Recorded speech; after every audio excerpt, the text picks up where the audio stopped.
your internal life is worthy of your attention, your time, and your energy. So if there's any part of you that's questioning that, I want to give you permission to stop questioning that and to simply know that attending to your inner world is an incredibly worthwhile endeavor. It holds so much promise. And when you attend to that inner world, you're not only going to feel better emotionally, psychologically, spiritually, soul-wise, but you're also going to be able to participate in the world, in your family, your relationships, your work, your finances, your communities, in ways that are so much more grounded and authentic to who you actually are. So take the time, give yourself the attention and the interest, and know that your internal world has a vast landscape of fascinating, powerful, transformative capacities. And we don't even know, what we're capable until we really do those deep dives internally and discover what's there for us. In today's busy world, how can we find the inspiration, knowledge, and energy to live a healthy and empowered life? If we balance and harmonize our mind, exercise our body, live according to the laws of nature, and connect to spirit, can we find a way to heal, become our authentic self, and live our purpose with love? I am your hostess, Amy Fournier, and welcome back to Awakening Aphrodite. Welcome back to Awakening Aphrodite with Amy Fournier. In this episode, I had the pleasure of speaking with licensed psychotherapist, coach, and educator Emma Teitel. Emma is not only a psychotherapist and a coach and a writer, but she's someone who is a mom and a wife and a person who is a seeker of knowledge. She is extremely intelligent, as you will see, and she has dedicated both her personal and her professional life to women's healing and empowerment. She believes that when women thrive, communities thrive. And one of the best ways to ensure that a woman's well-being is to make sure that she has the psychological tools that she needs to learn, to grow, and to shape the direction of her life. Emma is an advocate for the power of strong relational bonds and views healthy relationships as essential to uplifting a woman's experience in life. Amen, sister. She is grateful to be learning about love every day in new ways with her young family. And in this episode, we get into what Emma calls the new feminine psychology. And we talk about archetypes, a nice basic definition of archetypes, because you probably are hearing that term thrown around a lot, not only on my show, but other shows as well. So I think we give a nice 101 archetype definition and a little discussion, particularly about the Mother Archetype, which might apply to a lot of you listening. We also talk about the number one challenge that women seem to have, and you know what it is? Fulfillment.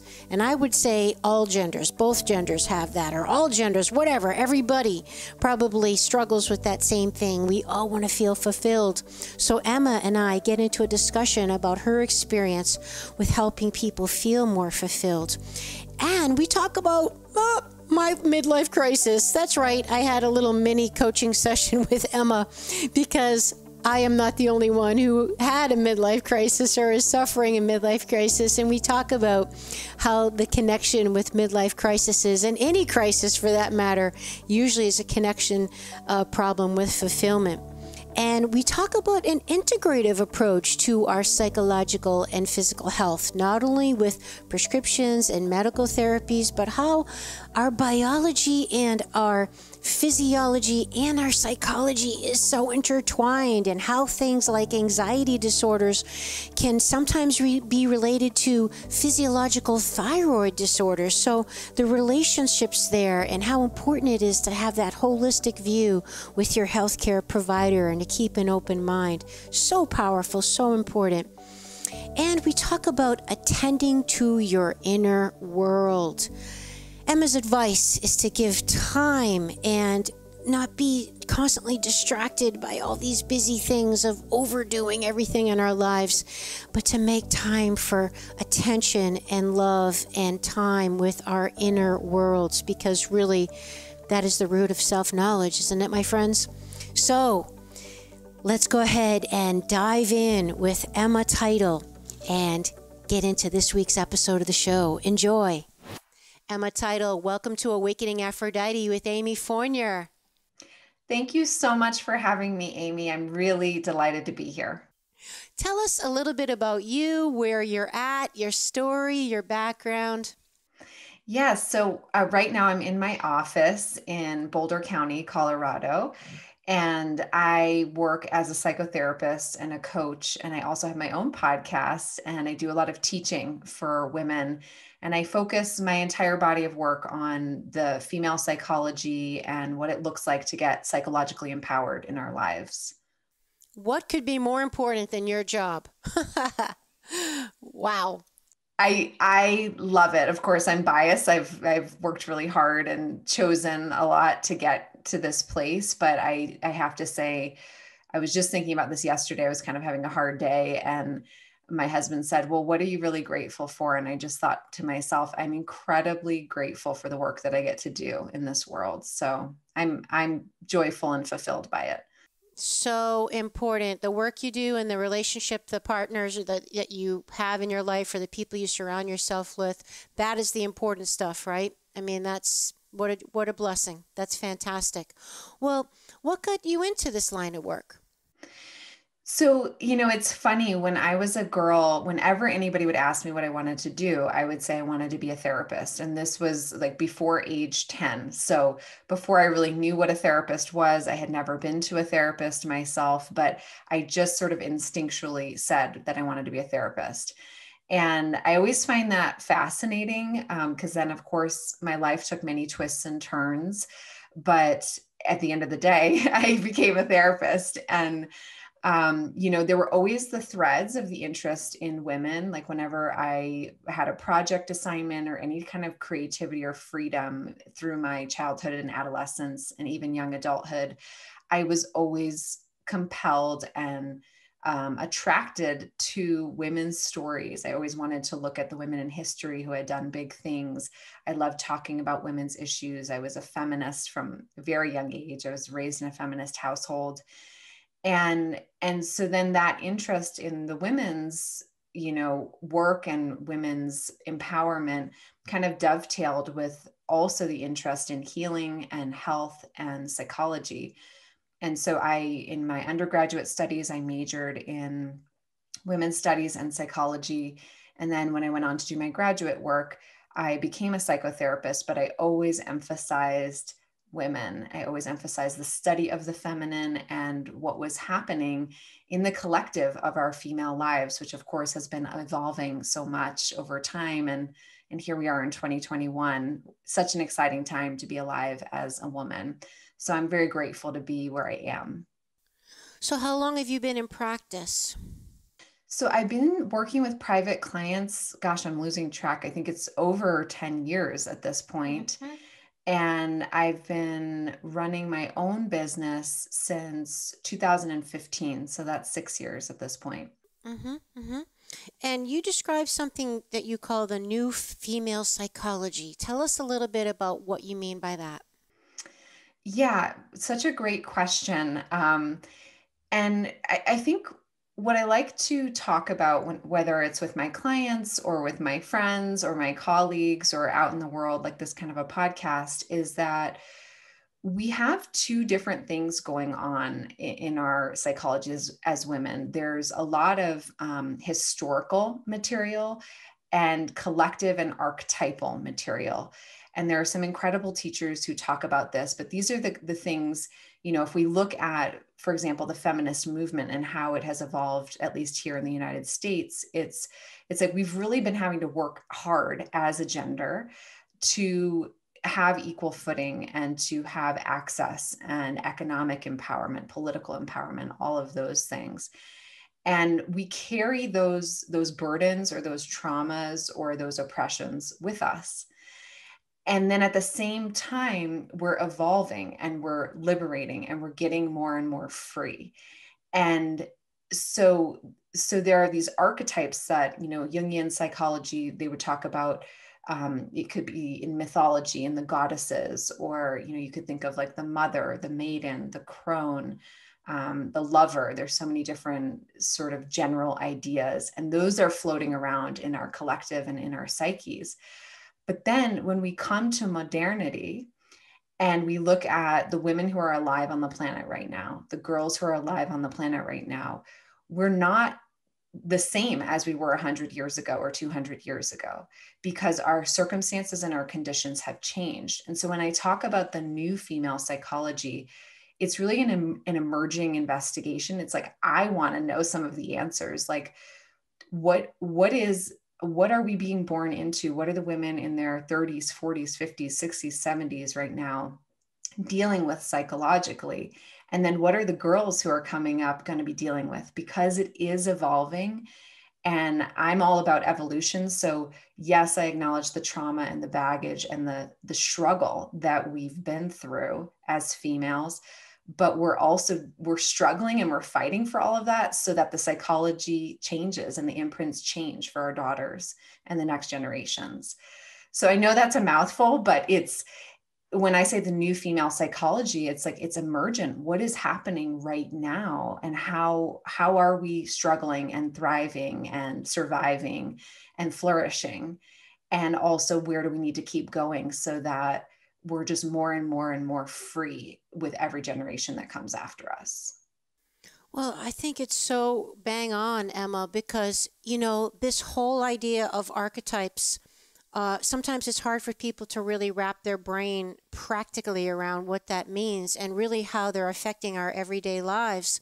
So I love how you're bringing that into your work, because again, people struggle with, okay, this idea of it's a template. It's a template for the human psychic. It's something that applies to all of us. It's like a blueprint, and it's going on in the background subconsciously that we don't even know what's going on, and it's affecting us. And not only is it affecting us, but we could be affected by the lineages of generations before us in our collective psyche. So people have a really hard time, Emma, wrapping their everyday brain around what the heck I just said and how that affects their life. So if this is not too much to ask, could you possibly dumb it down for how does that just affect our lives?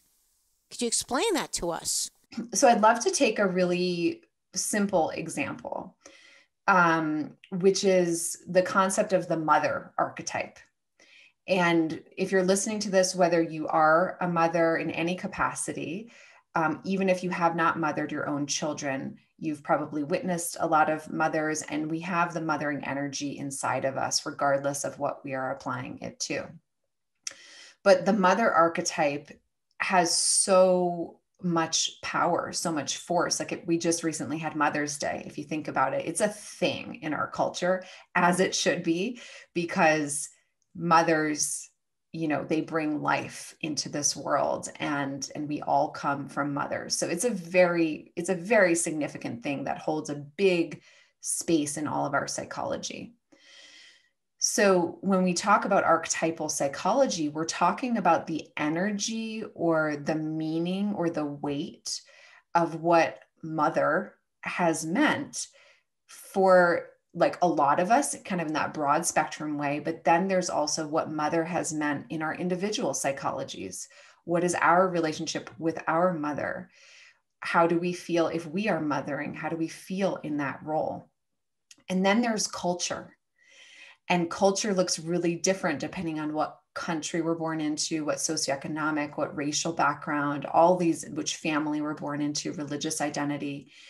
And so the issue is when we are not conscious about an archetype, it starts to play out through us in ways that there could be a lot of love and light, but there could also be a lot of shadow and suffering. And so one of the things we'll see right now in modernity is that mothers can be miserable.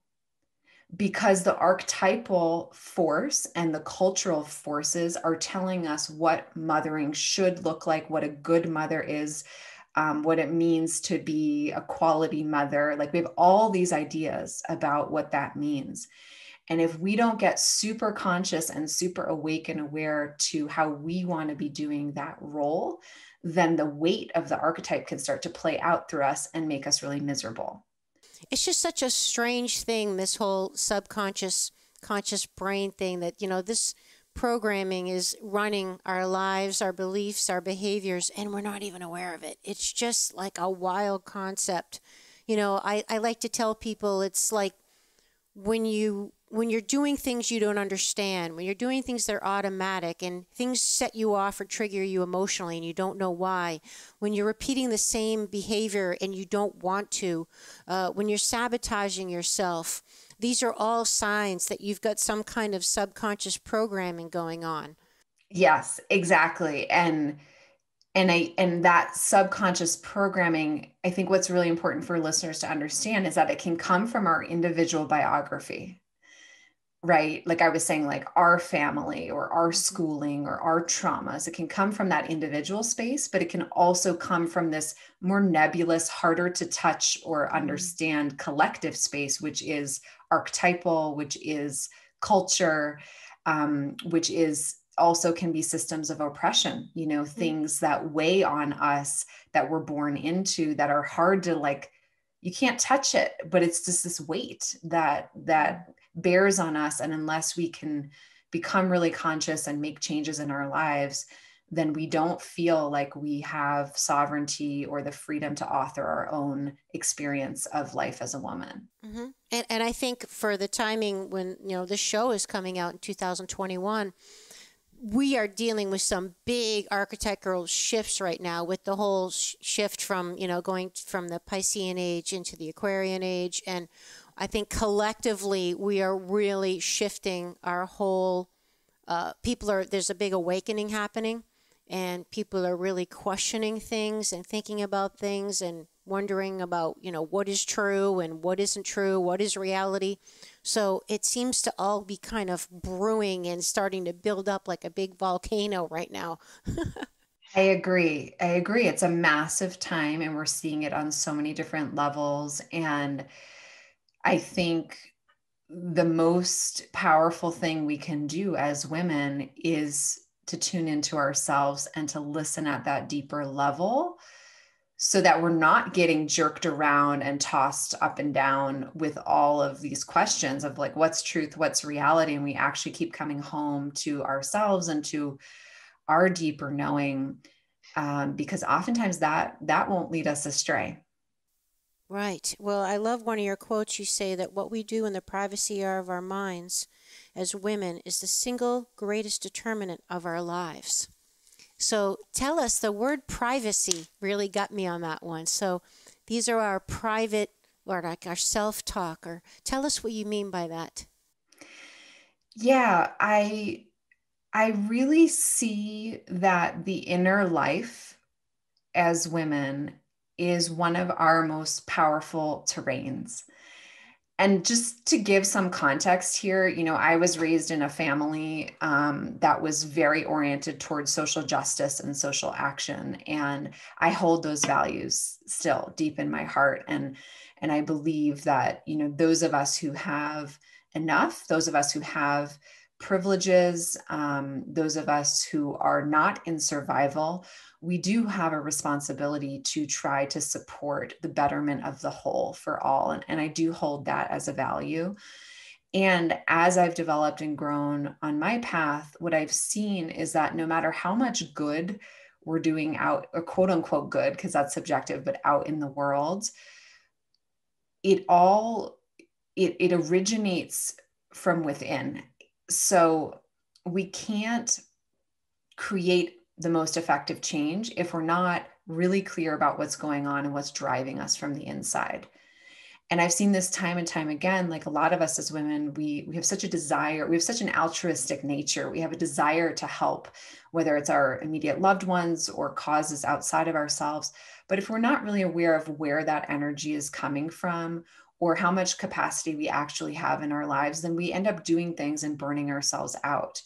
And so, no, why I say what we do in the privacy of our own minds is the single greatest determinant of our lives is because everything originates from here. How we respond to circumstances originates from our being.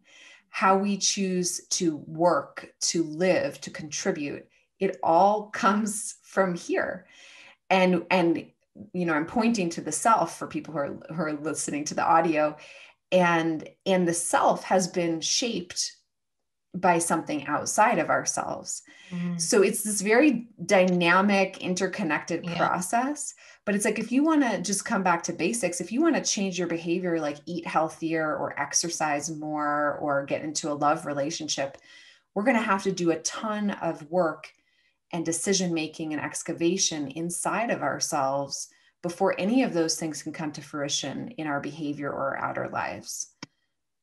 In your experience with your clients, I'm curious, what are some of the biggest problems and challenges that you find that most of them have? It's a great question. And I think what it boils down to is women want to feel fulfilled. Right on. And oftentimes our suffering or our struggle is a result of feeling a lack or an absence of fulfillment. And when I go deeper underneath, like, well, why is somebody not fulfilled? It's usually because they don't believe that whatever it is that would genuinely fulfill them, that they're either worthy of it, that they're capable of achieving it, that it's even possible for them. So there's a really core worth and deserving issue that I often find. Yeah. And when we get into the coaching or the psychotherapeutic container together, one of the reasons I love my job so much is because I get to support that woman in, first of all, identifying who she actually is, what she actually cares about, what she values. Nice. And then secondarily, it's like that self-discovery process of like, what do you actually want? Which can be one of the most confronting questions for us as women. And then also, where is it that you don't feel like you're allowed to have or create what you want?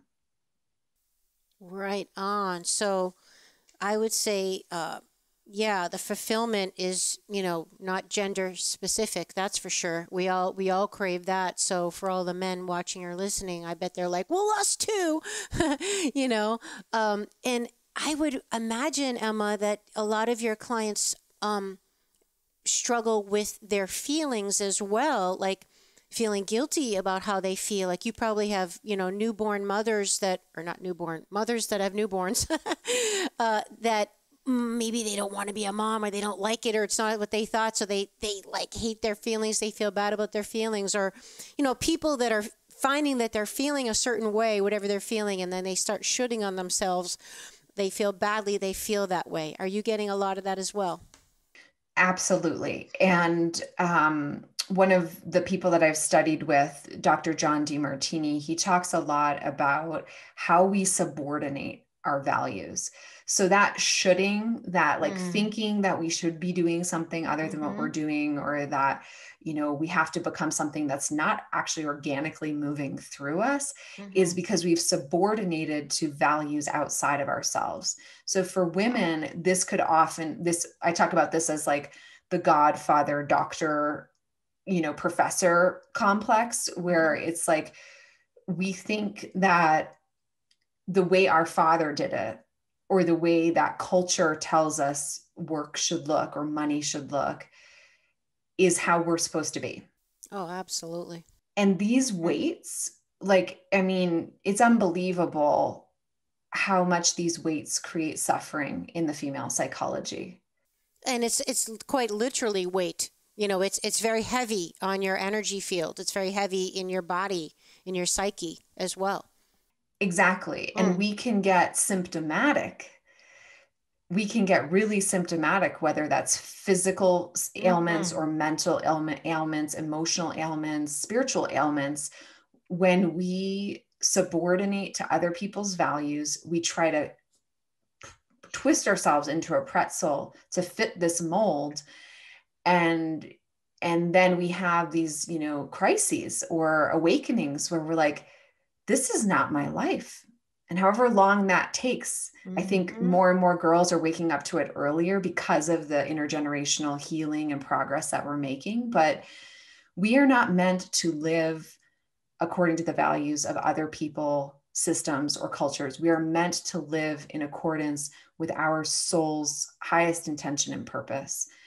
And painfully, it can take a tremendous amount of sloughing off, having to dig deep and do the deep work to know who we actually are and what we are actually here to do in this lifetime. Right on. It's a death process, because I can tell you, as a reforming or reformed, almost reformed, reforming people pleaser, I like to call myself, I know all about what you're talking about. It led me straight into a midlife crisis. And I actually am still finishing the sloughing off, if you will, of that. And going through the emotional heartache of the death of that part of me in my life that was never really my own, but still, it's been tremendously sad for me to kind of, I don't want to say regret, but I cry for the loss of the life of the girl that could have lived all those years, that wasn't living her own life. But I know it's a very common thing that many of us do, because we're trying to just do what's right, quote unquote, and what people want us to do and all that stuff. But like you said, we never really lived our own life, or life of our own choosing, always afraid of what other people think and all that stuff.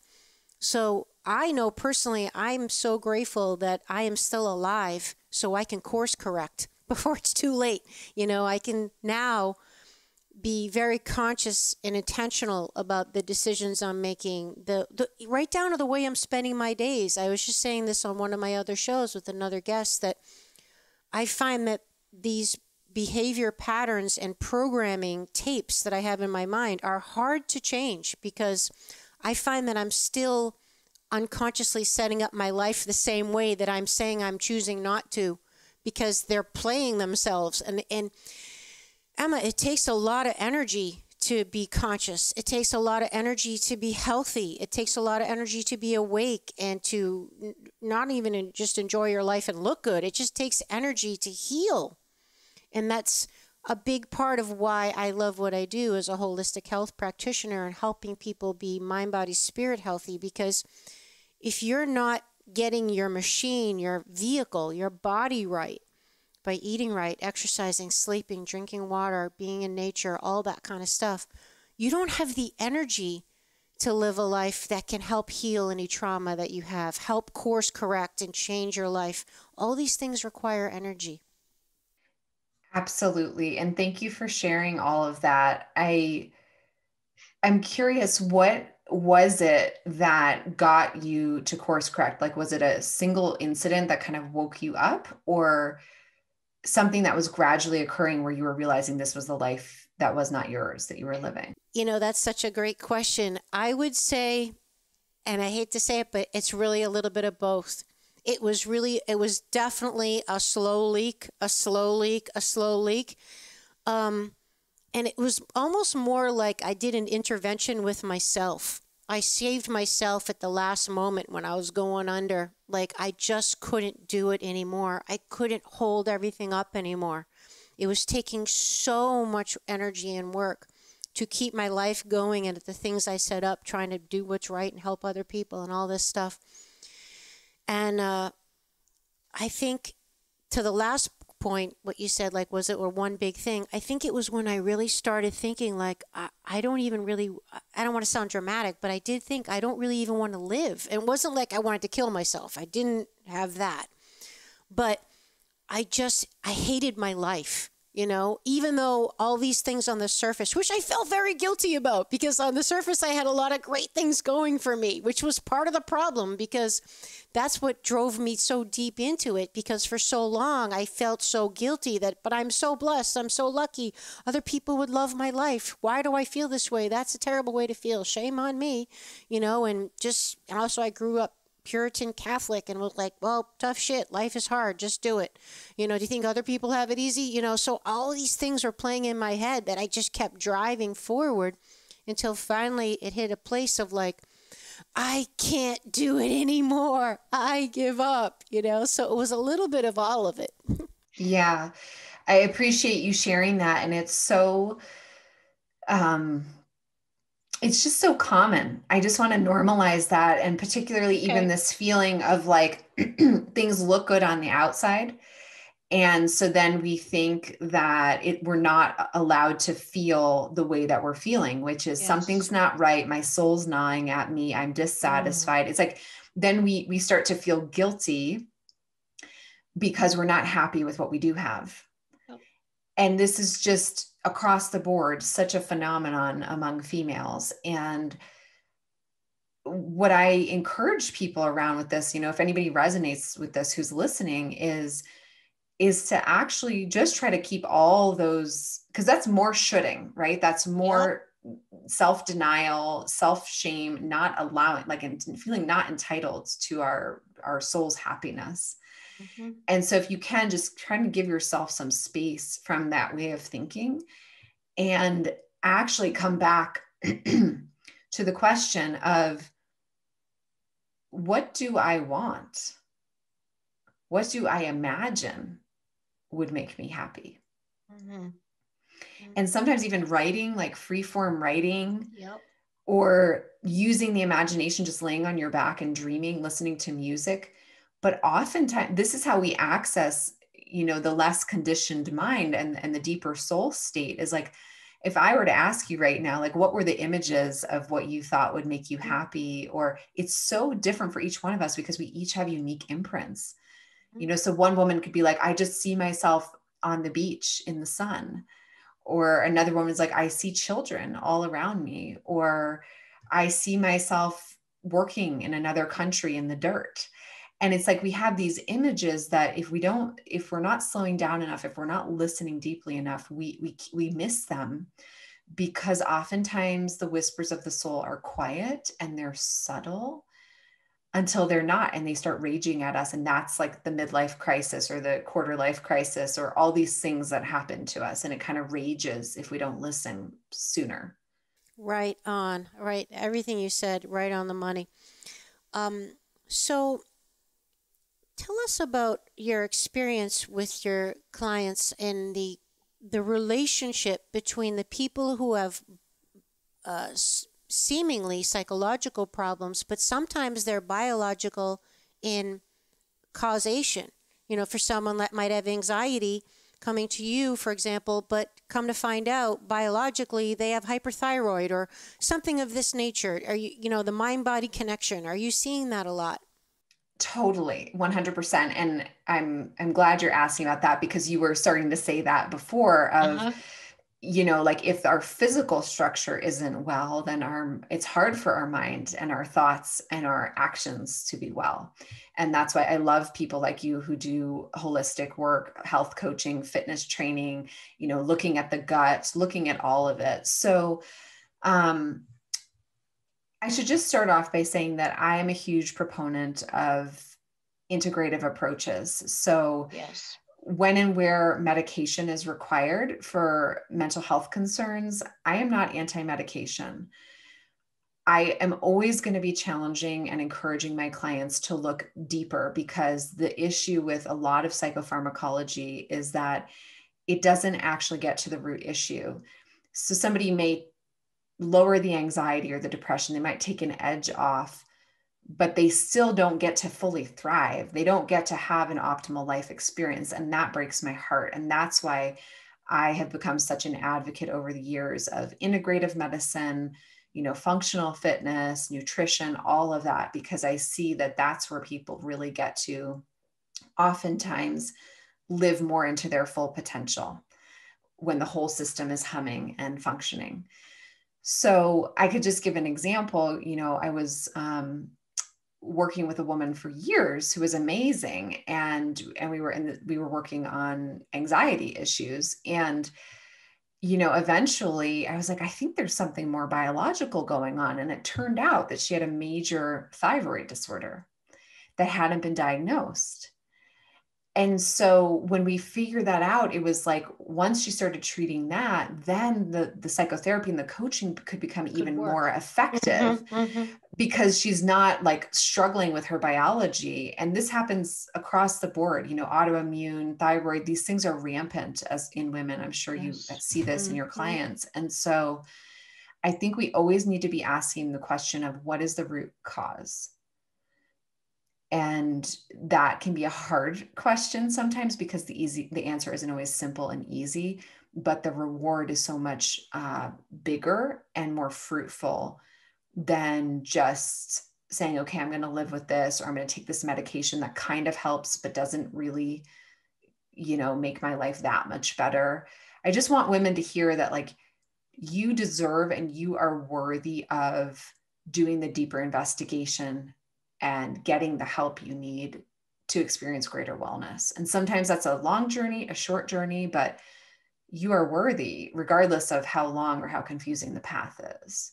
And I would add to that, keep going till you get the help you need, because don't give up. Like, you might, I'm so glad you said that about getting the help you need, because when what you just said, what comes to mind to me is, people, to find the root cause, you have to stay open-minded to every possibility, whether it be pharmaceuticals, maybe that's your answer, whether it be, you know, forest bathing, eating more granola, who knows, but stay open-minded and don't be dogmatic as to, no, that could never work, that's woo-woo, or that's, I don't take drugs, or whatever. Just be open-minded to your healing and however that help comes to you. And if you've been looking for help, keep looking till you find your answer, because, you know, maybe this practitioner isn't the one, but the next one around the corner might be the one.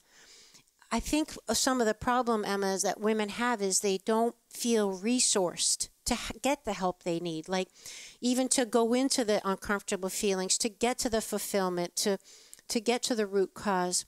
What would you say to the woman who just doesn't feel like she can cope with the answer? Like, I'm afraid of what the root cause will be, because that's going to cause me to probably get a divorce, or change my diet, or, you know, buy a gym membership. I don't know. Like, they don't want the answer. So yes, I so appreciate you bringing this up, because it's so normal. And I don't know if you've read any of stuff around minimalism or essentialism, but yes. I'm great book, Essentialism. Yeah, I'm super into all of that. And one of the concepts that really resonates with me is this idea that we tend to place more value on what we know and what we have adapted to than we do on the possibility of something that's different, but that would require change. And so we essentially view that, you know, that unknown quantity. Like, I don't know what I would have to do, or my whole life might fall apart if I follow this root cause question. So we perceive that as having more drawbacks to the situation that we are in, just because we are comfortable and familiar with the situation we're in. And this is normal. It's human nature. It's neuroscience. It's how our brains are wired. But the truth is, until we recognize that the current status of what we're in has potentially more drawbacks to the future possibility of what's unknown, you know, but we'd have to work toward, we're not going to change. And so this is, people talk about rock bottom, or, you know, the crisis or the awakening. And it's like, we really have to work with our fear and our mental perception of fear to recognize that the change, even though it might be friction or like difficult to get there, has the potential to actually be way better than where we currently are.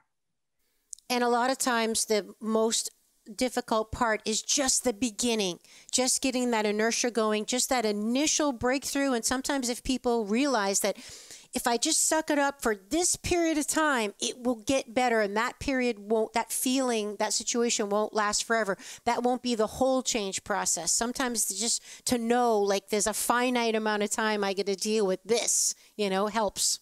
Totally. And I think this is where the emotional, psychological, or social support is so key, no matter what we're trying to change in our lives, because change is disruptive. Our bodies, our mind, we don't like it. It scares us at a very primal level. Like, even if we want the change, like, I'll just give you an example. So, something sort of beautiful happened and unexpected timing wise occurred where I'm under contract to buy a new house right now. And this is a completely positive thing. Like, on every level, this is a major gift, blessing, enhancement, like step forward in me and my family's life. And yet I have to sell the home that I'm living in. And so I am terrified. And every single day, even though this is positive stress, positive change, something to look forward to, I have to work with my mind and my brain, because my brain on a primal level is telling me something is wrong. This is a bad idea. This is a mistake. And, I should be scared. And it's not because it is on any of those levels, but it's because the change and the letting go is scaring me. But the only way to get to this new home is to let go and to allow myself and my family and my circumstances to change. So it's like, it could be something positive or negative perceiving that we're working toward in our lives, but like, we have to work with the fear that comes up in the face of change. There's no way around it. Even if there's excitement, we're going to be afraid. And I like to tell people that, you just have to focus on the pull. What are you going towards? What's pulling you forward, and let that energy pull you, and stay focused on what it is you want, and what's what you're moving forward towards, rather than the pain of, leaving behind.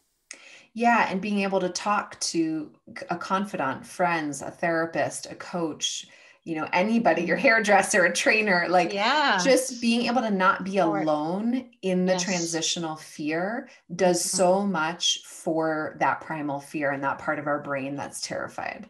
Right on, right on. Well, Emma, you must have developed in your personal situation some key habits that you do that really help, ground you and, set you up for your days and your life. Can you share any of those with us? Sure. Well, I'll just say right off the bat, I'm totally into habits, health, routines, all of that. And when I'm talking to women or about women, I always like to say, and it's a dynamic changing process. So let's not fool ourselves into thinking that we're going to create the structures and routines and that they're just going to work forevermore. So I'm going to share with you some things that are working in my life right now. And so that you can get really empowered in your life, I want you to just remember that you need to figure out what's going to work for you now in this season and stage of your life. And then it's going to change again. And that's part of being human. It's also part of being a feminine creature. I love it. That is so brilliant and important. And I'm going to go back and rewind that and listen to it again, because it's so true. It's all about context and the season, and not to mention your individual situation. Exactly. So for me, nutrition is such a backbone of my life. And so I really do not feel well and do not feel like I can do everything I need to do in my life as a therapist, as a coach, as a mother, as a friend, as a daughter, as a wife, as a soul who is trying to evolve and grow and learn my lessons, unless I'm eating tons of vegetables every single day. So that's, and I eat lots of other things too, proteins, nuts and seeds, all of that, but I won't go into it. But I think the basic thing is vegetables are our friend, and what they can do for us is incredible. So I prioritize vegetables every day. I have a Sunday weekly check-in with myself and with my husband. And so what that looks like is every single Sunday, I am sitting down quietly and I'm reviewing my journal, my spreadsheets, my schedule for the coming week. And I'm really touching base with all of the areas of my life and getting a pulse on what needs to happen. Where am I thriving? Where am I struggling? What are the to-dos? And then also doing that with my partner, because, we're both very busy and we have a child and we want to be connected. So, and we're moving big things forward in our lives with business, with the house, with parenting, So that really helps us. And then exercise is a massive cornerstone of my life as well. And I try to be very kind and intuitive and responsive. So, what does my body want to do today? And where is my energy at? And not being forceful, but, getting my strength training in, getting my walks, my hikes in. I just feel so much better when I move. Those are brilliant. I love it. All right. Now, this is one for the men. Emma, what would you tell, if you could just tell all the men in the world what, based on your work with women, what you really think they should know, what the women want the men to know, what do you think men need to know to help women be happier, more fulfilled, more at peace, healthier, and have better relationships? I see us in a healing opportunity right now in gender dynamics. And what I would love all men to be aware of is that how they perceive and relate to the women in their lives is incredibly impactful and has a power to continue to change and evolve the situation of gender dynamics forward in the direction that I believe all conscious good people want it to move. Okay. And I'm not going to go into that, but let's just say that's who I'm talking to. So if you are a man, you holding value, love, respect, deep listening, and deep curiosity about the women in your life matters. And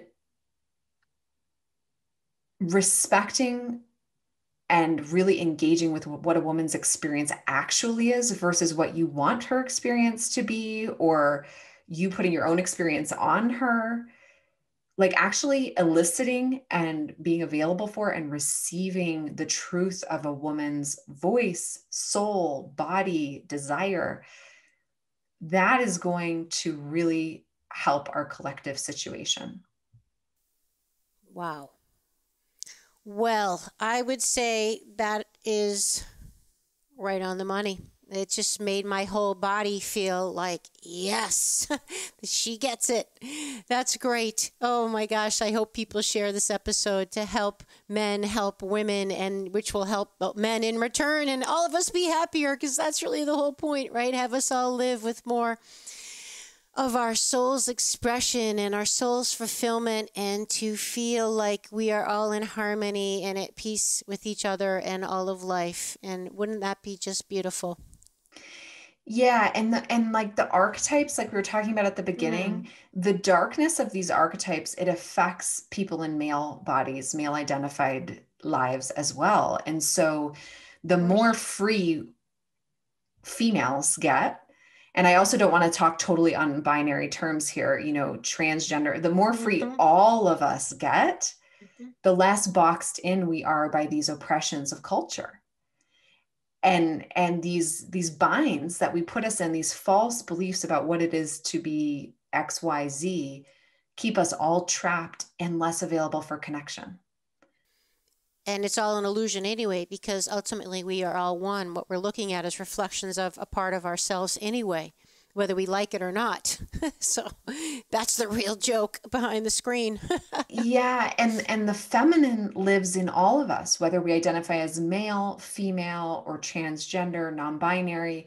The feminine is an energy, and that energy is what has been trapped, encaged, oppressed, not welcome. And what's going on, as you talk about on your show, it's the awakening of that energy.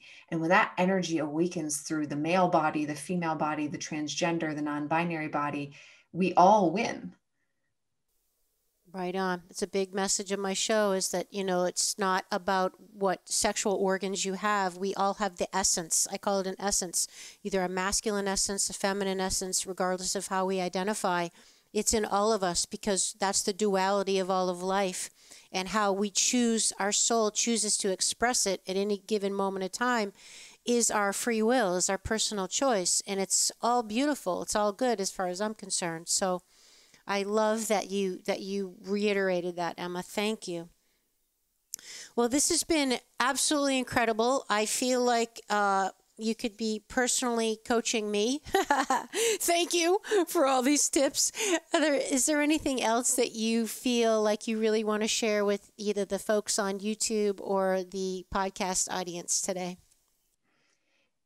I think the message I want to leave you all with is just the reminder that your internal life is worthy of your attention, your time, and your energy. So if there's any part of you that's questioning that, I want to give you permission to stop questioning that and to simply know that attending to your inner world is an incredibly worthwhile endeavor. It holds so much promise. And when you attend to that inner world, you're not only going to feel better emotionally, psychologically, spiritually, soul-wise, but you're also going to be able to participate in the world, in your family, your relationships, your work, your finances, your communities, in ways that are so much more grounded and authentic to who you actually are. So take the time, give yourself the attention and the interest, and know that your internal world has a vast landscape of fascinating, powerful, transformative capacities. And we don't even know, what we're capable until we really do those deep dives internally and discover what's there for us.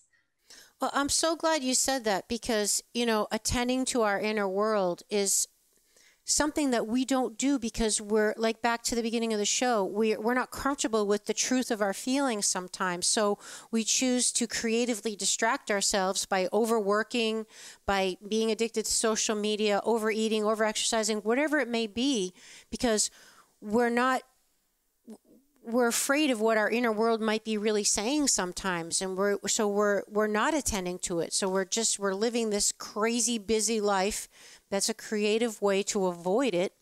And to your point, if we're doing that, we're not aligned. We're not our feet and our heart and our mind and our body, our spirit, are not, as the indigenous people would say, we're not standing in the same place as our soul. We're not aligned. So how powerful can we be? How fulfilled and content can we be? How well can we sleep at night when we're discombobulated, right? We're not living the life that's in alignment, mind, body, heart, spirit. So right on. I mean, I love that your bottom line message is take time to attend to your inner world and watch how your life gets easier. Yeah. And there may be, friction and challenge along the way, but to not let that scare you and stop, but to actually keep going, because the richness, the rewards, the fruition are going to be really beyond your wildest dreams. Right. And at the end of the day, it will be better for everybody, for sure. Wow, Emma, thank you so, so much. I'm a big fan of your podcast and your work. So please tell people how they can find more Emma. Yes. Well, thank you so much for having me, Amy. It's such a pleasure and an honor. And I love having this conversation. So the way folks can find me is my website, emmateitel.com, and that's EMMATEITEL.com. And I have a podcast called Women Today. And I would love, if your listeners are resonating with this, for them to come on over and subscribe and listen to Women Today. And if you feel compelled to write a review, that's really my baby right now. And it's where I highlight women's stories and women's voices. And we go deep on all these subjects and really investigate what is the female psychology right now? What's happening? Get our pulse on it. And I just love it so much. It's a fantastic show, everybody. Definitely check out Emma and her work. Emma Teitel, thank you so very much for being on Awakening Aphrodite with Amy Fournier. Thank you so much for having me, and thank you for your beautiful work in the world, Amy. Would you like to support my mission to help empower people all over the world to be all of who they truly are? If so, please subscribe to the show, leave a review on iTunes, and share it with a friend. And if you're looking to take immediate action to align your energy and optimize your health, visit amyfournier.com. Thanks for listening to Awakening Aphrodite. Let's awaken her together in you. I'm your hostess, Amy Fournier, and I already can't wait to be with you again and for you to hear what I have planned for the next show. Thanks for listening to Awakening Aphrodite with Amy Fournier. To learn more about Amy, check out her website, amyfournier.com. That's amyfournier.com. You can also check out Amy's live and on-demand virtual fitness and yoga classes and sign up for her newsletter to receive a free mini ebook of 3 of her top tips for making holistic health a lifestyle. Again, that's amyfournier.com and get your ebook sent to your email immediately. Connect with Amy on the daily on Instagram at FitAmyTV, FitAmyTV, and watch many of the podcast episodes and subtopic clips on her YouTube channel, which is also FitAmyTV. Enjoy, and we'll see you next time on Awakening Aphrodite.